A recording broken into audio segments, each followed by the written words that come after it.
Hello mga brother and sister in Christ. Ang isa sa mga rason nga nabudlayan kita nga labuton ang aton nga mga goals, ang aton mga handom sa aton kakabuhi nga gusto naton nga ma-achieve or ma-reach. Ang isa sa mga rason sina guys, nga nabudlayan ka, nga nabugatan ka tungod sa imo nga mga past o mga inagyan sa una nga wala mo gin let go. Imo lang gindala-dala. Ano pa? Tungod sa fear, kadlok. Ikaduha, regret. Paginulsol. Ginabasol mo imo kagulingon. Nugi basula ang kagulingon mo. Natabuan na ina. Wala. Hindi ta na mabalik ang nangligat. Natabo na. Dapat, let's move forward na lang. Kayuhon kung anong dapat kayuhon. Para hindi na masulit. Diba? Konsensya. Dapat buhian mo na ng konsensya. Amo man ang isa na konsensya ka. Amo nang ginabasol mo, ginablame mo imo kagulingon sa natabo. Tapos, worry. Nagakabalaka ka. Ano na lang ni? Kung maamo ni, ano na lang. It's natural guys. Natural lang na iya. Kay tao kita. Pare pa, failure, kapakyasan. Nahadlok mag-try, kay nahadlok ma-fail. Okay? Example sini, kabalo ka na sa answer, pero kay nahadlo ka, nahuya ka, wala ka na lang nag-answer. Ginusikan mo lang ang opportunity. Always grab the opportunity. Hindi pag usik eh.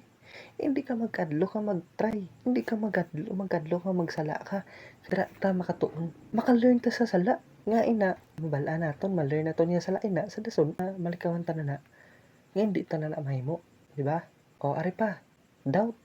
Pag duwa-duwa. Wala ka sang straight nga decision. Kaya wala pa gani. Para na. Ga-overthinking ka na. Isa sa mga problema hatag kabugat sa aton kabuhi. Guys, ano ang resulta sini? Kung permi ka nga gakadlok, permi ka nga hinulsul, tapos konsensya, gakabala ka permi, tapos nahadlok ka nga ma-failure, tapos gapang duwa ka permi. Anong resulta sina? Overthinking. Kung sige ka overthinking, budlay ina guys. Kaya kung masubaran ka sa overthinking, ma-pressure ka, amo lang may mga tao nga nagaikog, pareha pala lang na tungod sa overthinking, na-pressure na sila. Wala nila gina-share ang ilang problema.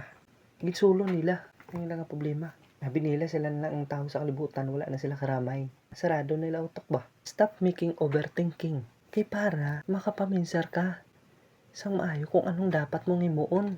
Kaya wala mo na i-let go. Tanan. Kang magsugod sa pag-unga kabuhi. Buhian mo na tanan. Kaya amo na ang nagahatag kabugat kagkabudlay sa imo. Kung ano man da ang mga kabudlayan nga gina-encounter mo da subong, always remember, hindi ka pagpabayaan sa atong nga Ginoo. Ang imo nga dapat imuon, no? I-surrender mo sa iya. I-surrender mo sa iya tanan. Yung mga problema, all your worries and doubt, kag si Lord na dayon ang bahala sa imo. Anong hambal sang Mateo chapter 11 verse 28? Magkadto kamo sa akon or magpalapit kamo sa akon. Tanan kamo nga ginakapoy kag ginabug-atan. Kag hatagan ko kamo sang pahuway. Atag pa kaayo guys. Atag pa kayo sa adlaw. Ginable mo lang imo nga kaugalingon.